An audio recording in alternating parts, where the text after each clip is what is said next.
What if the voice telling you to quit went silent forever?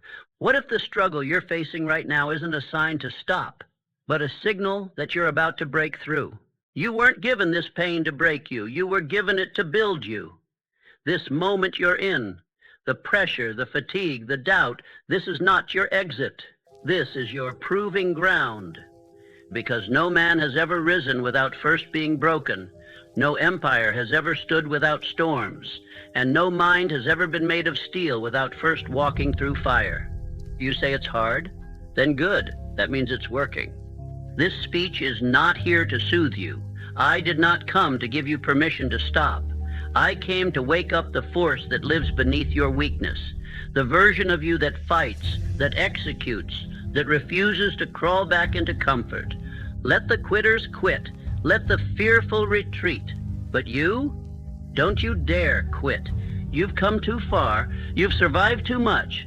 And everything you fought for waits just beyond this pain. So you don't stop here. You don't break here. You build here. Now stand up inside your own mind and let the world hear your silence louder than their noise.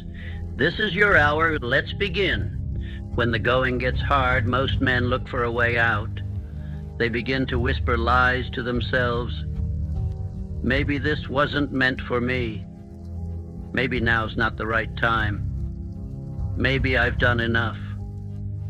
But let me speak to the part of you that remembers who you were before the world taught you how to retreat. Pain is not your enemy. Pressure is not a sign to stop. Resistance is not a red light. It is a gatekeeper, a test, a sacred threshold that only the few, the builders, the doers, the deciders, will ever walk through. And the man who walks through it is not the same man who entered it. He is stronger, sharper, real. That's the purpose of hardship, to strip you down until all that remains is truth, until every excuse burns in the fire, until only the part of you that is unbreakable survives. Andrew Carnegie once told me something I never forgot. He said, "Adversity is the refining fire of destiny. It burns away the weak man. It leaves only the man who is ready to lead." Carnegie did not rise from privilege. He was a poor Scottish immigrant working in a telegraph office, earning almost nothing. But every hour he worked, he watched, he listened, he prepared. And when the opportunity came, he did not flinch. Because the fire he walked through, the long days, the uncertainty, the low pay, had already forged his mind. And here you are, in your own fire. And I ask you, what will this fire leave behind? Will it leave a man who folded under pressure? Or will it leave a man so focused, so steady, so commanding that the world has no choice but to move around him? Charles M. Schwab was no stranger to pressure. As the right hand of Carnegie, he faced the storms of industry, the roar of competition, the resistance of men who were older, richer, more experienced than he. But what set Schwab apart was not genius, it was resilience. He did not fold. He moved swiftly, decisively. He led from the front when others were shrinking in the shadows. I once asked him how he dealt with fear. He said, "Mr. Hill, fear is a fog, and a man must learn to walk forward even when he cannot see. You may not see your future clearly right now. You may be in the fog of fatigue, surrounded by doubt. But hear me clearly. You still walk. You still move. You still build. Because the man who waits for clarity will never lead. The man who says, 'I'll push when it's easier,' will never arrive." Let's talk of Henry Ford, a man who was told his vision was foolish, that the car was a novelty, that it would never replace the horse. Even his own engineers said his idea for an 8-cylinder engine couldn't be done. And you know what he told them? Build it anyway. He said it not once, but over and over again until they did. Because Ford understood something the average man never will, that when everything seems to resist you, it's not always the world testing you. It's your mind asking, "Do you really want this?" And you answer not with words, but with persistence, relentless execution, unbreakable identity. Ford didn't stop because it was hard. He became Ford because it was hard, and he kept going anyway. You think success comes with ease? You think the men who built nations, industries, inventions, movements, you think they did it with comfort? Number. They did it tired. They did it misunderstood. They did it surrounded by doubt from others and from themselves. But they moved anyway because they had made a decision and never once opened the door to retreat. Let me be clear with you. If you are tired right now, good. It means you've been in the arena. If you are doubting right now, good. It means you're pushing the boundaries of what you thought you were capable of. If you are under pressure, good. It means you're doing something that matters. But I will not let you quit, because quitting now is not just a betrayal of your goals. It is a betrayal of your identity. And I know the man you are becoming, the one who keeps showing up, the one who listens not to fear, but to vision, the one who would rather suffer for purpose than coast in mediocrity. Let the crowd rest, let them doubt, let them walk away when it gets heavy. But you do not get to quit, because this fire you are in, it is making you.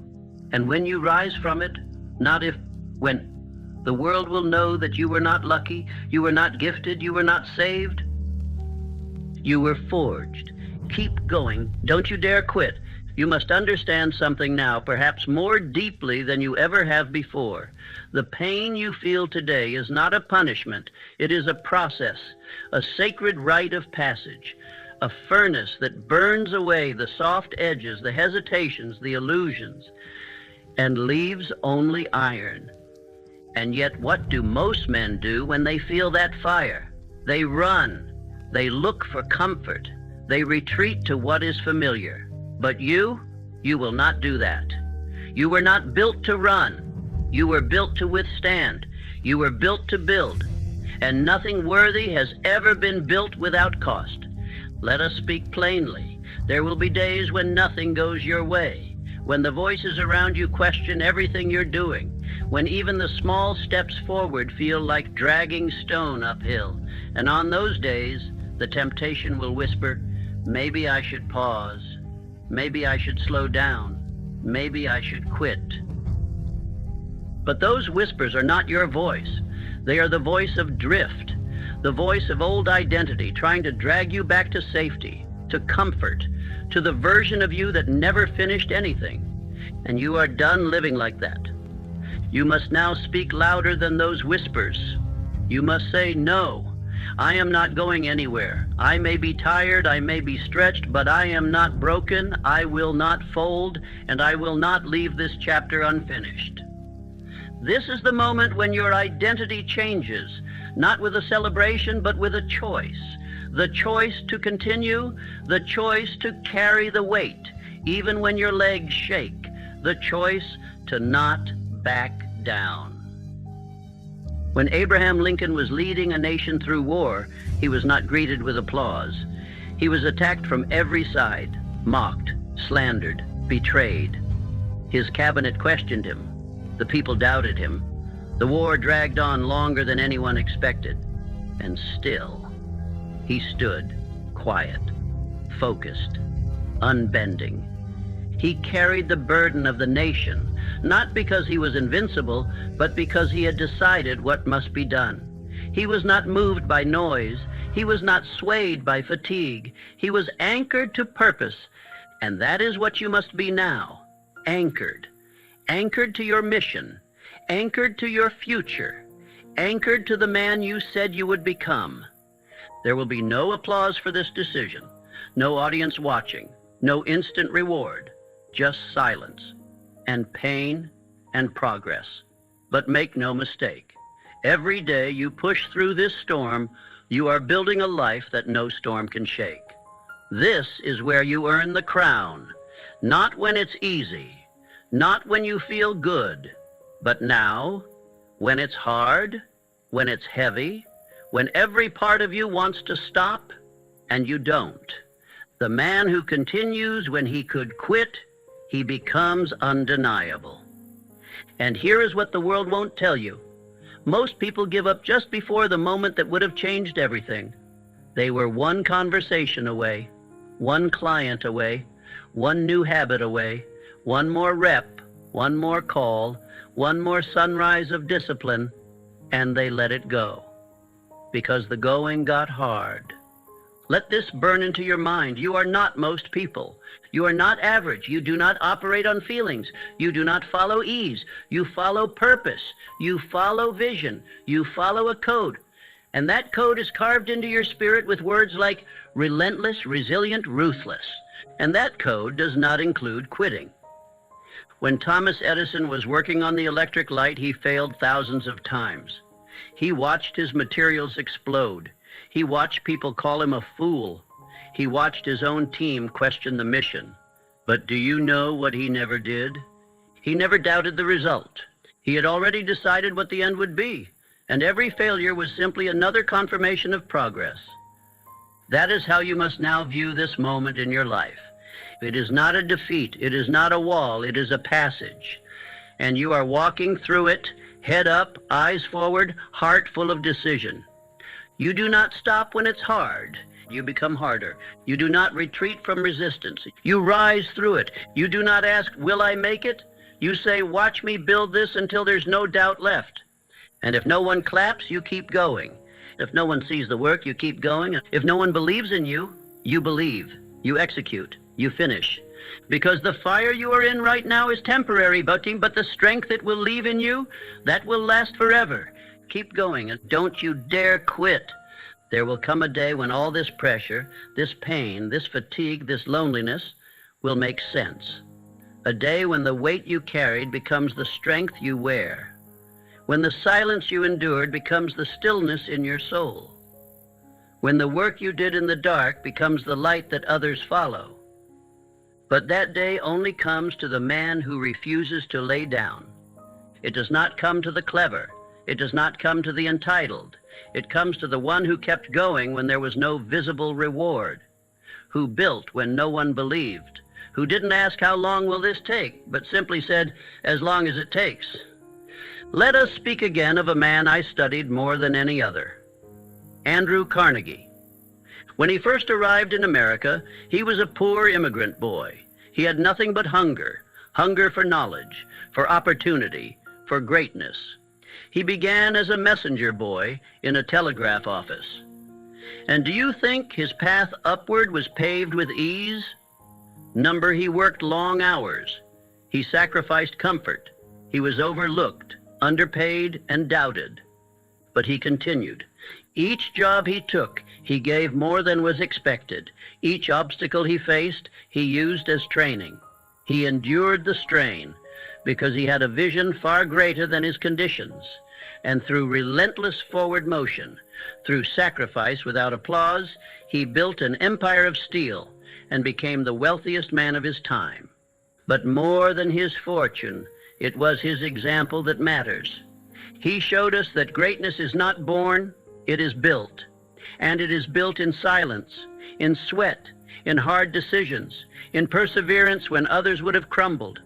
That same blood runs through you. That same fire exists in your mind. You are not just here to survive, you are here to build, to create, to lead. And the only way to fulfill that calling is to keep walking, especially when your legs shake, because this is where most men quit. They confuse pressure for punishment. They confuse discomfort with failure. They think hard means wrong. But nothing could be further from the truth. Hard means you're being forged. Hard means you've left the old self behind. Hard means you're in the middle of the mountain, and the peak is closer than you think. Let me remind you of Charles M. Schwab, who rose from a humble clerk to the president of U.S. Steel under Andrew Carnegie. Schwab was not the most brilliant man in the room, but he had one trait that made him invaluable. He never stopped producing. When others were paralyzed by doubt or waiting for perfect plans, Schwab moved. He acted. He led. And in times of chaos, he built. That's what makes a man irreplaceable. That's what makes a man immortal in the memory of history. Not how clever he was, not how smooth his path, but how he carried the burden without breaking. And you too will become that man if you refuse to let pressure become an excuse. Let me tell you now, with absolute certainty, that this storm will pass. This chapter will close. This weight will lift. But when it does, the real question will be, who did you become because of it? Did you fold? Did you wait? Did you whimper and wish for better days? Or did you rise? Did you decide that this would be the moment that made you unshakable? Say this with me now, and say it like a man who means it. I do not shrink under pressure. I am shaped by it. I do not run from pain. I rise through it. When the going gets hard, I go harder. These are not just words. They are your weapons. Use them. Use them in the morning when the weight returns. Use them at night when doubt creeps in. Use them when the old voice says, this is too much. Because that voice is not your future. It is your past, begging you to come back. But you've already left that man behind. And what stands ahead, if you stay the course, is a life so solid, so grounded, so unbreakable, that even fear itself will not dare knock again. Keep walking and don't slow down and don't second guess and don't you dare quit. Not now, not ever. There comes a point on the path of every builder when the world goes quiet. The applause stops. The results don't come. The progress slows to a crawl. And in that silence, a question echoes so loudly it drowns out everything else. Is this still worth it? This is the test that separates men who dabble from men who dominate, because everyone begins with fire. Everyone begins with a goal, but only a few continue when the results disappear and the struggle multiplies. It is here in the dark middle, in the days when momentum vanishes, that you are either forged or forgotten. Let me tell you something few will say plainly. The pain you're feeling is not a sign to quit. It is the sign you are finally in the process of becoming. Not the version of you that begins things, but the version that finishes them. Not the man who makes plans, but the man who executes through resistance. When Thomas Edison was deep into his work on the electric light, he had already faced over 5,000 failures. The money was running dry. The media mocked him. His own workers questioned whether the idea would ever work. But Edison, he refused to give up the idea because the results hadn't arrived yet. Instead, he made the results inevitable by refusing to stop. When asked by a young reporter if he ever considered giving up, he said, "Young man, I have not failed. I've just found 5,000 ways that won't work." Understand what that means. He had already decided the outcome. He didn't need to see it. He chose it. That is what men of destiny do. They commit so deeply that reality has no choice but to align. And I tell you now, you must do the same. Stop asking whether you're on the right path just because it hurts. The right path hurts the most at first. It cuts away your weakness. It reveals your doubt. It drags every excuse into the light and dares you to keep going anyway. Henry Ford was not celebrated when he decided to create a vehicle for the common man. He was laughed at, attacked. Even his most trusted engineers said the project was impossible. But Ford, he did not seek their approval. He already saw the assembly line in his mind. He already felt the product in the hands of the people. And so when they told him it couldn't be done, he told them simply, build it anyway. That is power, that is clarity, and that is the standard you must hold yourself to now. This moment you're in, this pressure, this doubt, is the gate to everything you said you wanted. But most men never pass through it. They turn back. They tell themselves they'll try again when it's easier. They lie to themselves with phrases like, it's just not the right time, or maybe this isn't meant for me. It is meant for you. But only if you finish what you started, because dreams do not belong to the man who plans them. They belong to the man who suffers for them, who builds them when it's boring, who walks through the storm when the wind screams at him to turn back. Let me tell you what I learned from Charles M. Schwab, one of the greatest executives of the industrial age. He once told me, "Mr. Hill, the men who run when things get hard don't realize they were 10 feet from the gold." And it's true, I watched it happen again and again. Men who were one decision away, one day away, one act of discipline away from the breakthrough, quit. And it wasn't because they lacked ability. It was because they lacked endurance. So I say to you now, endure. Endure the silence, endure the pressure, endure the unseen hours, because those who continue when it's hard are the only ones who deserve the reward when it arrives. Repeat after me, and say it like you mean it. I do not pause when it gets hard. I lean in. I do not seek escape. I seek mastery. Pain is not a reason to quit. It is proof that I am being rebuilt. Let these words live in your chest. Let them anchor you when the path grows cold. Let them become your rhythm, a rhythm that fear cannot disrupt. Because the man who keeps walking, even when the light disappears, even when the applause dies, even when no one believes, he does not just survive the storm. He becomes it. There is a secret the world rarely speaks aloud, a truth known only to the few who have stood on the edge of collapse and kept moving. Your greatest strength will always be revealed when you have no strength left. Not when you're motivated, not when you're winning, but when you're tired, alone, questioning everything. It is in those moments, when most men fold, that the man of destiny is shaped. You see, when the going gets hard, your old identity begins to die. The identity that sought comfort, that wanted quick results, that needed praise to keep going. That version of you cannot survive the pressure. And that's a gift. Because pressure doesn't just break men, it purifies them. Let me tell you about Abraham Lincoln. When Lincoln entered the White House, the country was already splintering. States were seceding. War was inevitable. Advisors wavered. Public confidence was low. And the weight of a divided nation sat squarely on his shoulders. But Lincoln didn't waver. He didn't look for easier answers or defer responsibility. He sat with the pressure. He carried the burden. And through that relentless endurance, he gave America its spine. He didn't become a giant because it was easy. He became one because he kept showing up when most men would have collapsed. That's the kind of man you must become now. You're not in this for a convenient victory. You're in this to evolve, to shed everything soft and fearful in you, and emerge as a man who leads his mind, commands his emotions, and moves with unwavering direction. Let me say this again.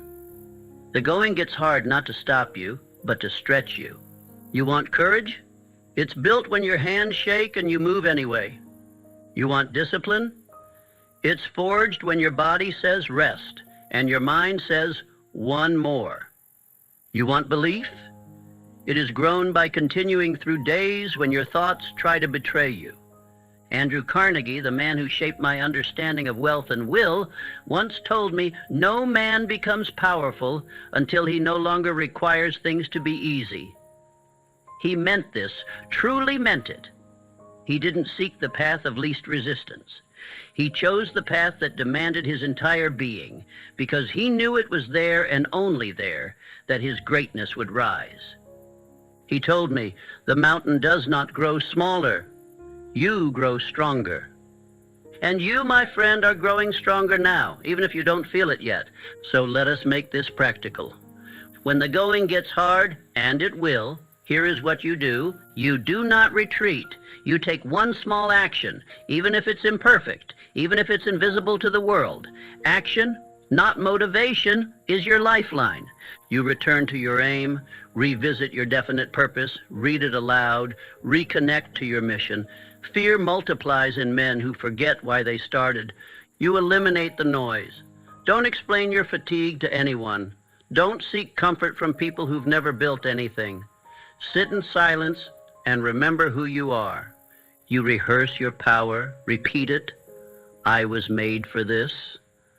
Say it with certainty, not because you feel strong, but because you decide to be. And then you continue. You continue when no one's watching. You continue when the applause stops. You continue when fear whispers, maybe this isn't worth it. Because your consistency in pain, in pressure, in silence, is the evidence that you are becoming a man this world cannot break. So let me leave you with this. Say it out loud, with force, with fire, with no hesitation. I am not done. I am not finished. I do not quit. I rise. Because the man who becomes unstoppable is not the one who starts fast. He is the one who refuses to stop no matter how slow the path becomes. And that man is you. There will come a moment in every man's journey, a quiet, almost invisible moment, when the pain becomes louder than the progress, when the goal you once shouted with certainty now feels like a whisper beneath the weight of struggle. That moment is not a sign to stop. It is a signal that you are nearing the threshold where most turn back and the few press forward. Let me be clear.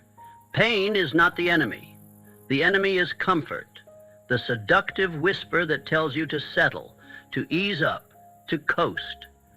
Comfort is the true killer of greatness because it doesn't arrive like a storm. It shows up like a warm bed on a cold morning and convinces you to stay there forever.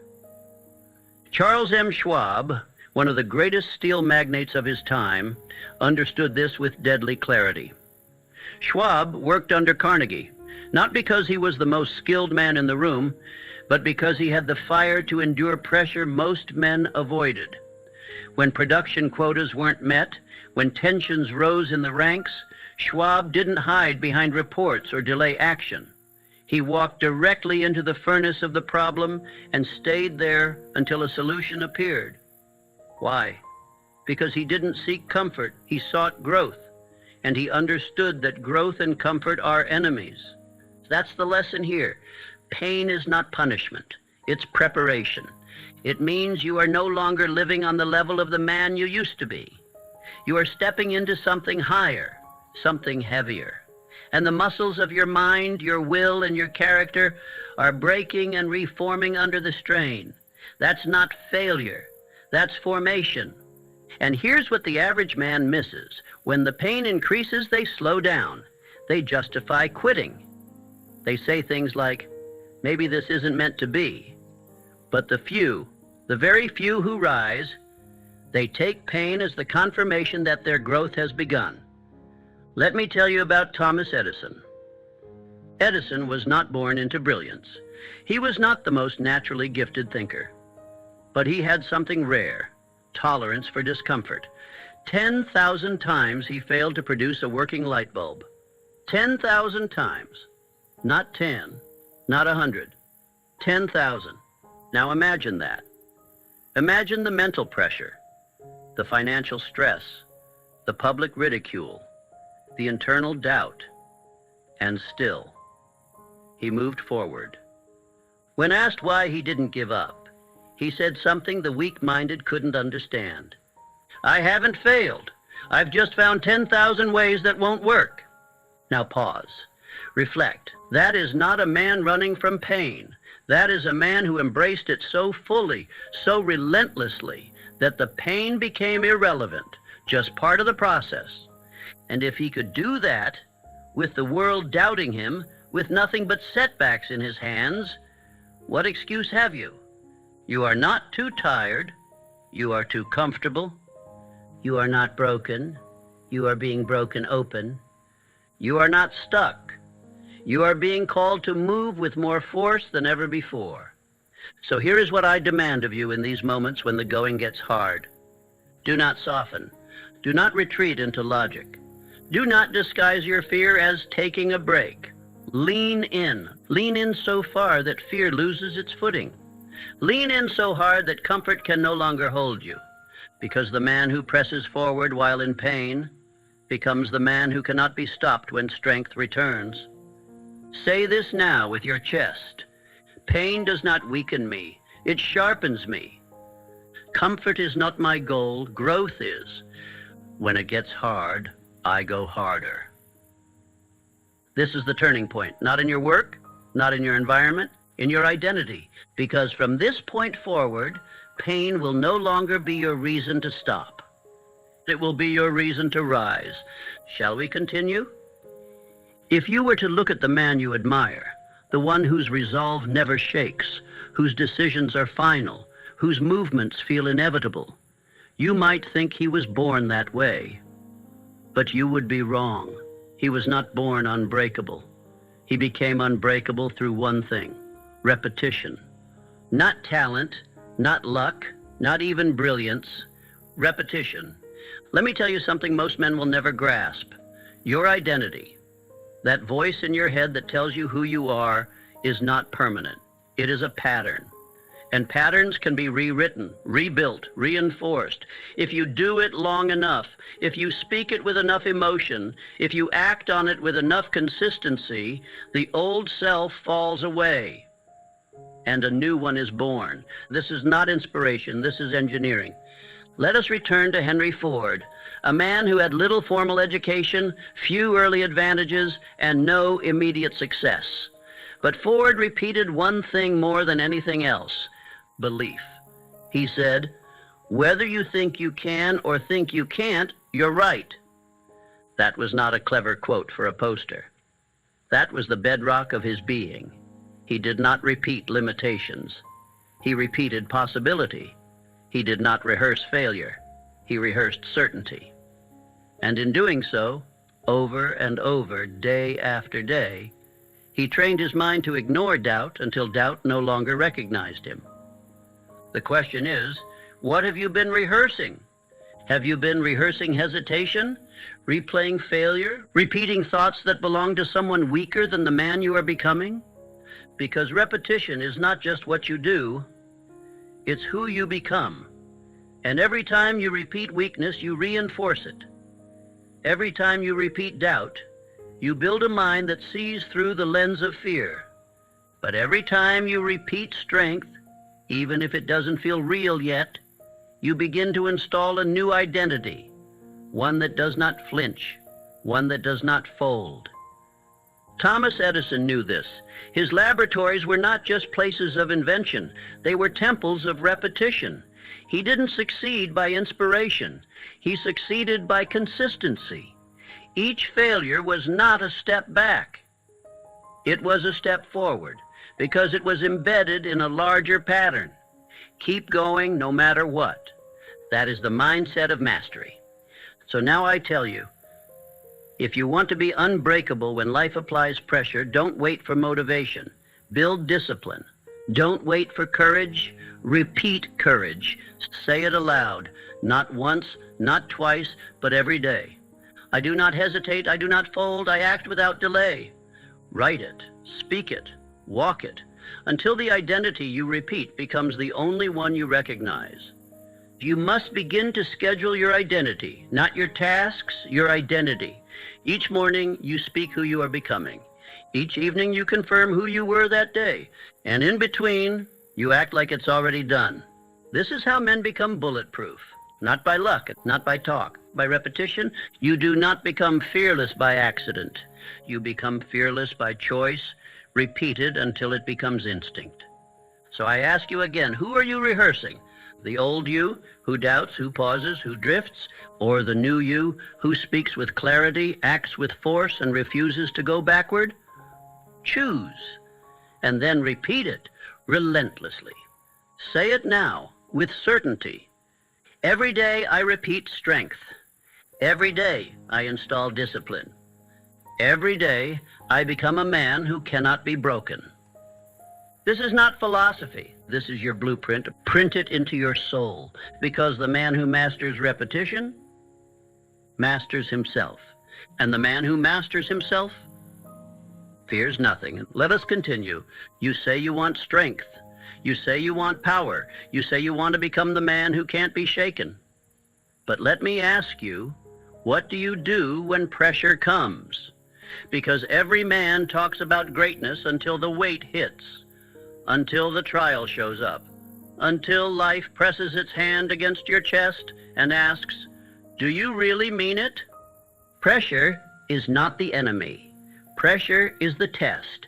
It is the proof of who you are.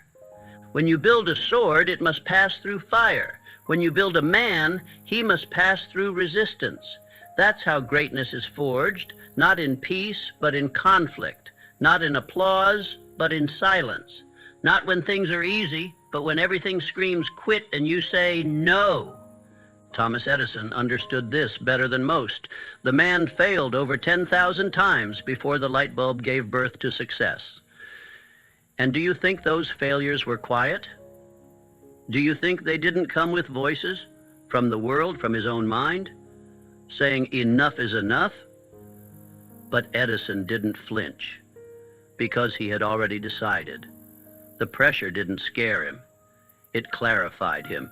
It revealed the steel in his spirit. And that's what pressure does. It reveals you. If you fold, it means you never truly built the foundation you claim to have. But if you rise, even if it hurts, even if you shake, even if your hands bleed, then the pressure becomes your birthplace, not your grave. Abraham Lincoln, in the darkest night of American history during the Civil War, was being torn from every side. Half the country hated him. His allies doubted him. The blood of brothers spilled on soil meant for union. And yet, Lincoln did not fold. He bore the pressure. He passed through it because he had a vision of unity, stronger than the pull of destruction. That vision made him unshakable. You too will face your war. It may not be on a battlefield. It may not be public, but it will come. The day when your strength is not theoretical, it must be proven. And that day will define you. Let me be very clear. If you run from pressure, you run from power. If you avoid stress, you avoid strength. If you seek only ease, you sentence yourself to weakness. But if you embrace the pressure, if you see it as the opportunity to become the man you claim to be, then every burden becomes a tool. Every trial becomes a teacher. And every storm becomes a forge for the unbreakable spine you're building. Let me give you a principle that will serve you for the rest of your life. Pain is not punishment. It is permission to rise. The moment you feel resistance, that is the moment most men quit. But not you. Not anymore. Because now you know pressure isn't in your way. It's your path. And every second you endure it, you become harder to stop. Say this aloud. Pressure does not weaken me.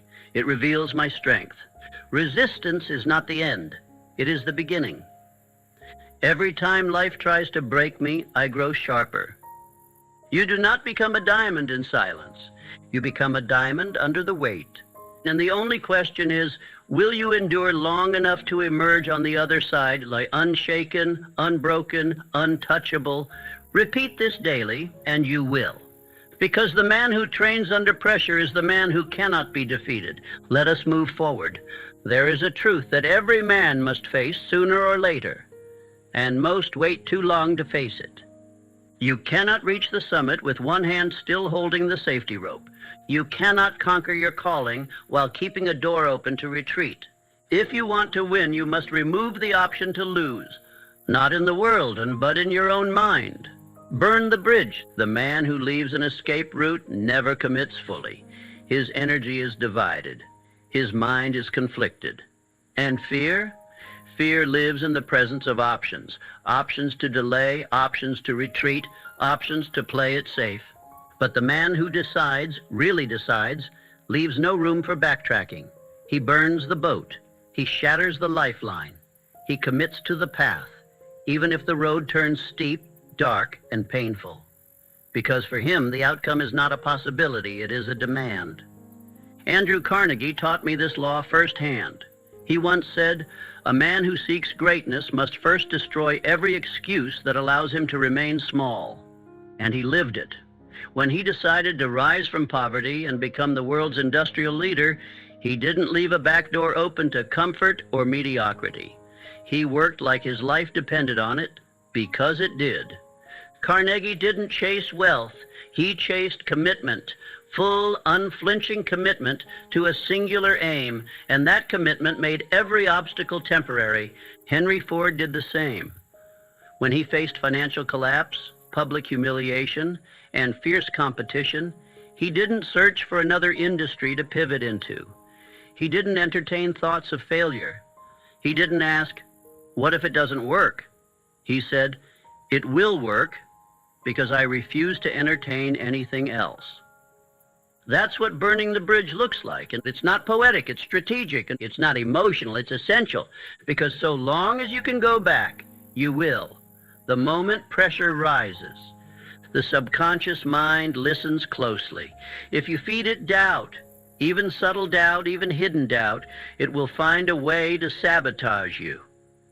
But when you say, there is no going back, and you reinforce it with repetition, decision, and action, your subconscious aligns with the mission. It says, we have no other choice but to win. Let me tell you plainly, you will not make it to the end of your purpose while dragging the past behind you. You will not become the man you were born to be while still clinging to the excuses of the man you used to be. So ask yourself, what bridges must you burn? What exits must you close? What version of you must you bury so that a stronger one can rise? This is not about recklessness. It's about finality. It's about telling your own mind, we do not turn back. Say this now. I do not entertain escape. I do not flirt with failure. I move forward, and I do not look back. Let those words become the wall that keeps fear out. Let them become the foundation that your identity is built upon. You don't need more motivation. You need more finality. You need to burn the bridge that once kept fear alive and walk into your future with nothing but fire behind you, because the man who leaves no way back becomes the man who must find a way forward. And he always does. Let us press into the next part, where we will destroy the illusion of perfect timing and unlock the mindset of immediate execution. Shall we? There is a dangerous lie that has stopped more men than failure ever could. It is the myth of the right time, the belief that one day, when the stars align, when the pressure fades, when the finances are perfect, when the confidence arrives, then a man will act. But let me make it clear, there is no right time. There is only now and not now. That's it. Every other category is fiction.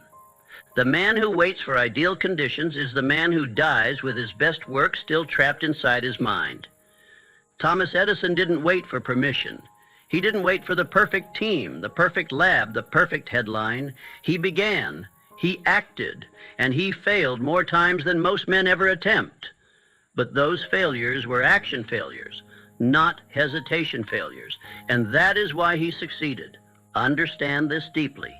Motion attracts momentum, but hesitation attracts more hesitation.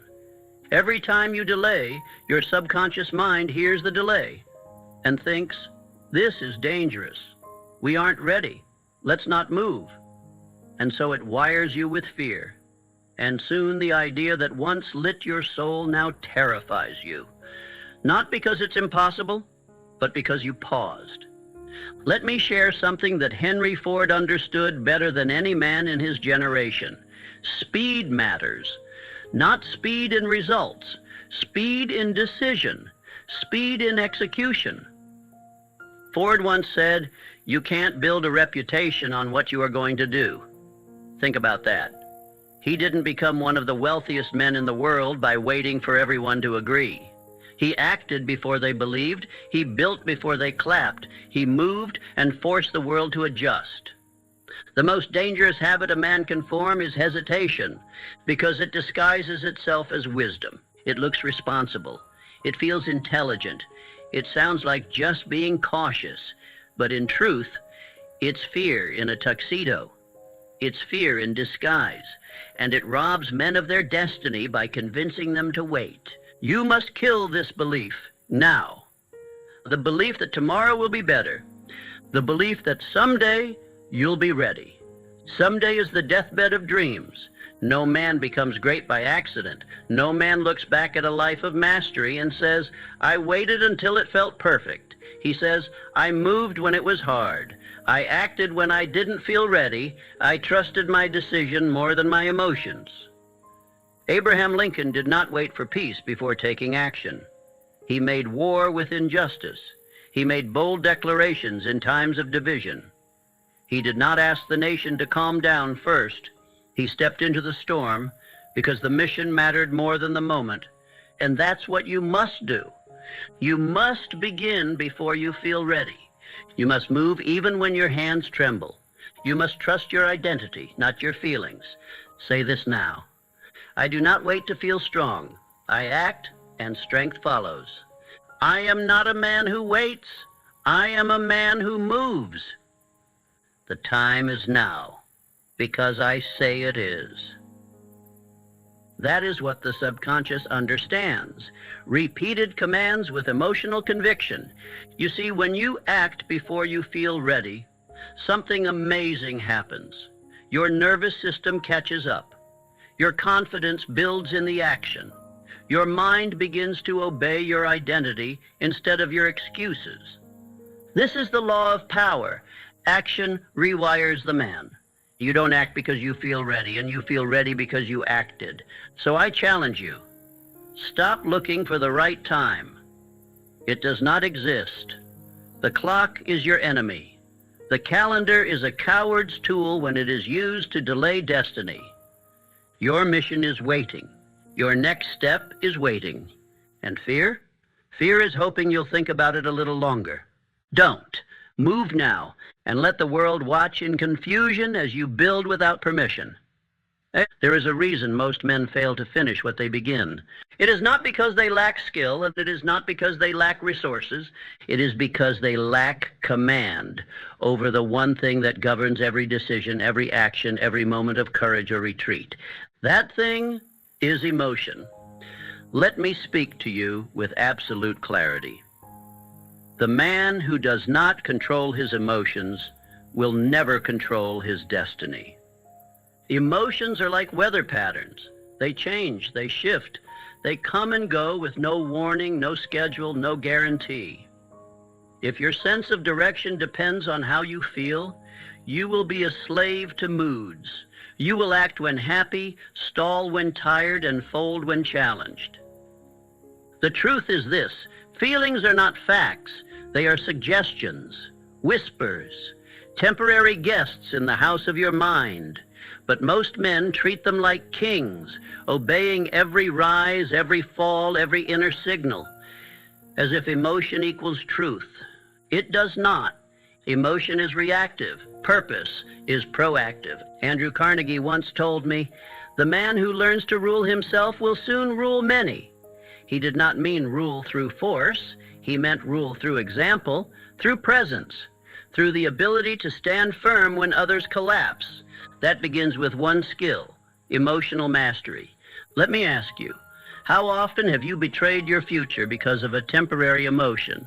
How many times have you given in to fear, to doubt, to anger, to fatigue, and chosen the easier path? The truth is, it's not the difficult days that define a man. It's who he becomes on those difficult days. When the pressure mounts, when the plan fails, when you wake up with a storm inside you, what do? Most men retreat. They justify, they delay. They say things like, "No, not today, I'm not in the right headspace, I'll get back on track tomorrow." But here is the reality. Every time you give your emotions the final word, you weaken your identity. You teach your subconscious that your feelings are more powerful than your mission. And soon, that becomes your rhythm. But the man who masters himself, he acts despite how he feels. He does not deny his emotions, he overrules them. That is what separates the builder from the dreamer. Let me give you an example. Thomas Edison had every reason to quit. 10,000 failures, public mockery, financial strain, the pressure of time, expectation, and doubt. But he did not allow frustration or fatigue to become his guide. He acted anyway. And in that decision, he trained his nervous system, his subconscious mind, and his very soul to follow identity, not emotion. When asked how he endured such relentless failure, Edison replied, "I have not failed. I've found 10,000 ways that won't work. Do you understand the strength behind those words? That is not just a clever saying, and it is a discipline of emotional command. Now, let me speak to you directly. There will be days when you don't want to continue, when your body aches, when your heart feels heavy, when the outcome is unclear and your mind is filled with doubt. And on those days, you must act anyway, because the man you are becoming, the real you, is not determined by how you feel. He is revealed by how you respond when your emotions scream for retreat. Emotional control is not about pretending. It is not about suppressing your pain. It is about overriding it. It is about being the captain of your ship when the sea is wild. Henry Ford was no stranger to emotional storms. He was criticized by newspapers, betrayed by partners, doubted by the masses. Yet he continued to build because he had trained himself to act with mechanical consistency. Whether the day was easy or brutal, Ford moved forward. That consistency became his edge. So how do you build this kind of control? Let me teach you the discipline. Name the emotion, but don't obey it. When the fear rises, say, "This is fear." When anger comes, say, "This is anger." But then you say, "I do not obey this. I act anyway." Why? Because naming separates you from the feeling. It removes the illusion that you are the emotion. You are not. You are the observer, and the observer can choose. Anchor yourself to identity, not mood. Your identity must be more powerful than how you feel in a single moment. You must rehearse this truth every day. I am the man who moves no matter what. Say it aloud. Say it often. Let your subconscious hear it until it becomes default. Because if your identity is tied to action, not comfort, your actions will rise above your state. Create rituals that activate power.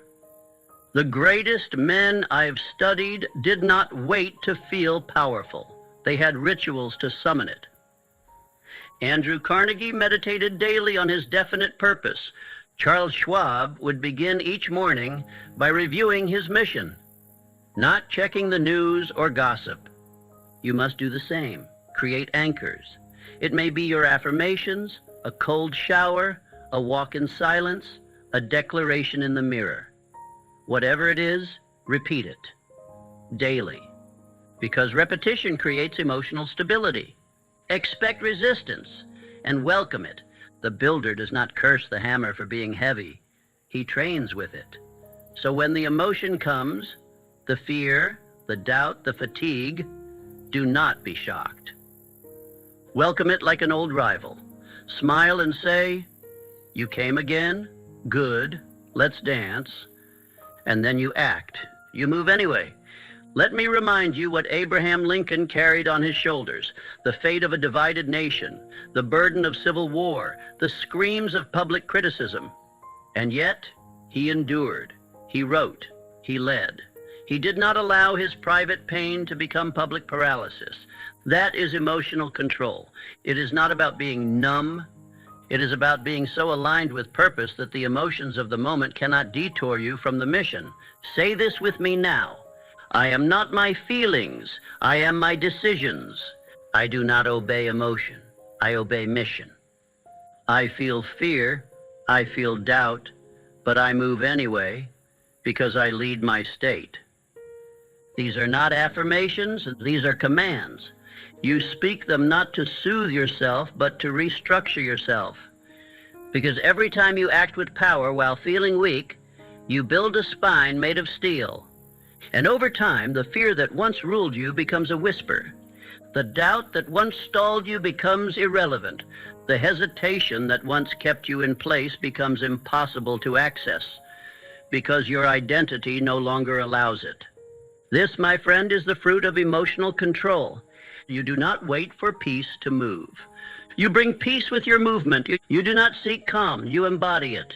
And when the going gets hard, when the weight is heavy, you do not collapse. You rise, you act, and the world adjusts. Let us now move forward into the next and final part of this speech, where we plant the flag of finality and declare war on retreat itself. We will bring together everything we have learned and finish what we started. Are you ready? Let us now speak the final word, not to conclude, but to begin again with more certainty, more power, more fire than you have ever known. Because this is not the end of a speech. This is the birth of a new man. And that birth does not happen with a single decision. It happens with repetition. You must hear these words again. You must speak these truths again. You must return to this message, not once, not twice, but daily, until the version of you who used to hesitate, who used to fold, who used to shrink, is no longer alive. Because the transformation you desire is not a spark. It is a rhythm. It is the daily, deliberate, unrelenting reinforcement of identity until it becomes unquestionable. You do not listen to this once and change. You install it. You do not treat this as inspiration. You treat it as instruction. You do not wait for the message to return to you. You return to it. That is what the greatest men I ever studied understood. Andrew Carnegie did not become powerful through a single conversation or flash of insight. He returned to his beliefs every day. He repeated his purpose. He fed his mind with the same truths again and again until there was no more room left for contradiction. He did not meditate once. He meditated forever. Henry Ford, too, knew the law. When he said, whether you think you can or you think you can't, you're right, he wasn't being poetic. He was being precise. He was describing the science of belief by repetition. He installed the thought of success so deeply that the thoughts of doubt had no oxygen to live. You must do the same. This speech is not a message. It is a mirror. One you must return to until the reflection becomes who you are. You must rise every morning and hear it again. You must walk with it in your ears when the day feels heavy. You must close your eyes at night and rehearse the lines that call you to rise above the fear, the fatigue, the fleeting moods. Because every time you repeat this speech, you drive it deeper. You dig a new trench in the landscape of your subconscious, and that trench becomes the path your thoughts begin to walk automatically. Let me be clear. The man who listens once is entertained. The man who listens 10 times is inspired. But the man who listens daily and speaks the words with power, he becomes transformed. This is the law of autosuggestion. This is the science of identity. You must burn these truths into your soul. Say this with me now. I will not forget who I am becoming. I do not let fear rewrite my programming. I repeat power until power becomes natural. Because the truth is simple, my friend. You are not weak. You are not broken. You are simply untrained. And the training begins with repetition. Every man who became great, Edison, Carnegie, Ford, Schwab, Lincoln, they all knew the same secret. If you repeat belief with emotion long enough, it replaces every limitation. So I say this now with force and finality. Do not leave this message behind. Do not move on to the next thing. Do not treat this speech as another dose of motivation. This is your discipline now. You wake up, you play this speech. You walk alone. You repeat its words. You feel doubt creeping in. You override it with these lines. Because repetition is not boring. It is the chisel that shapes the stone.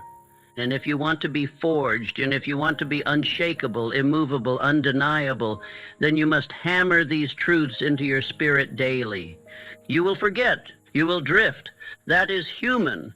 But if you repeat, if you return, if you recommit to these truths again and again, eventually you will wake up one morning, and the man who feared the world, he will be gone. And in his place, a man who moves with silence, a man who walks through resistance like wind, a man who no longer hopes for strength, because strength has become his default. Repeat. That is the instruction. Not tomorrow and now. Repeat until doubt cannot find your name. Repeat until hesitation cannot enter your posture. Repeat until your voice carries the weight of identity, not effort. Repeat until your actions no longer require motivation. Repeat until discipline becomes nature. And when the going gets hard, as it will, you will not collapse. You will not cry out for help. You will not retreat into the past. You will stand not because you feel like it, but because you have trained for it. And when that moment comes, when you face the trial, you will not say, I don't know what to do.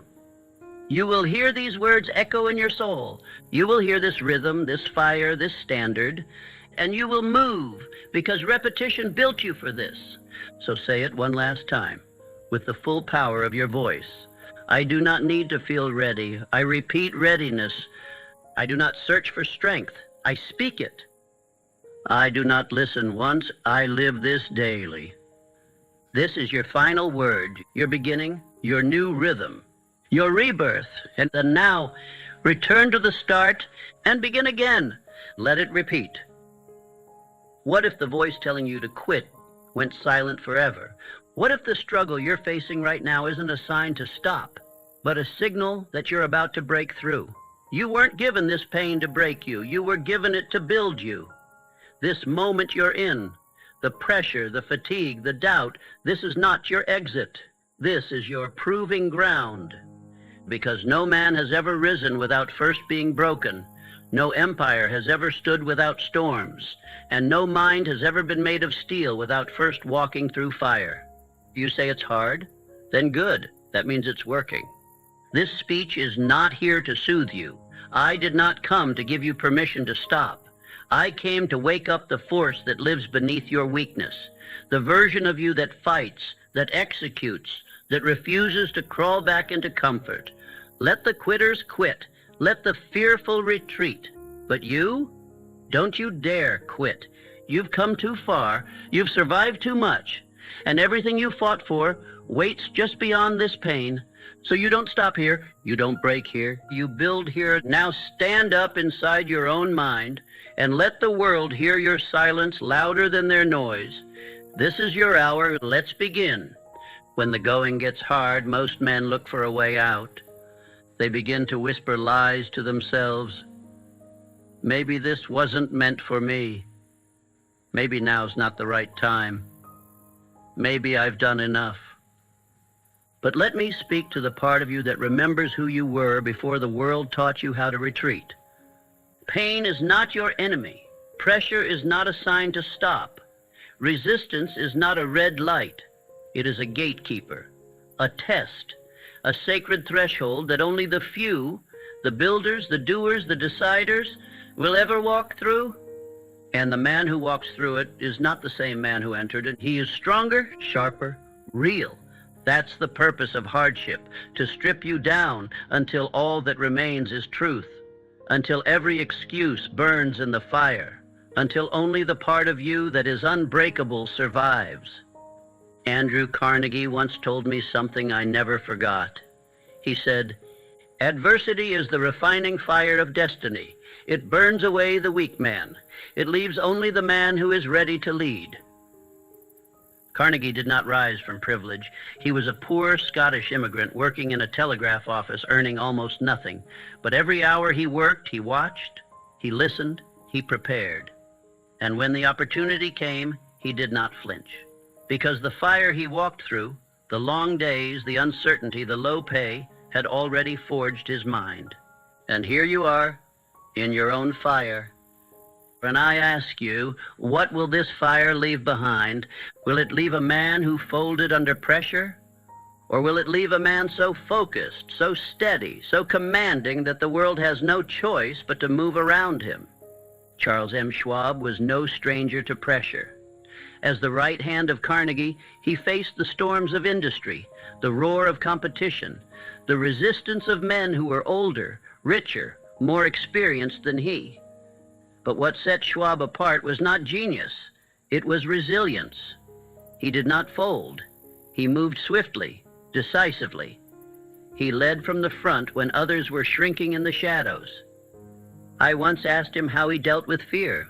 He said, "Mr. Hill, fear is a fog, and a man must learn to walk forward even when he cannot see. You may not see your future clearly right now. You may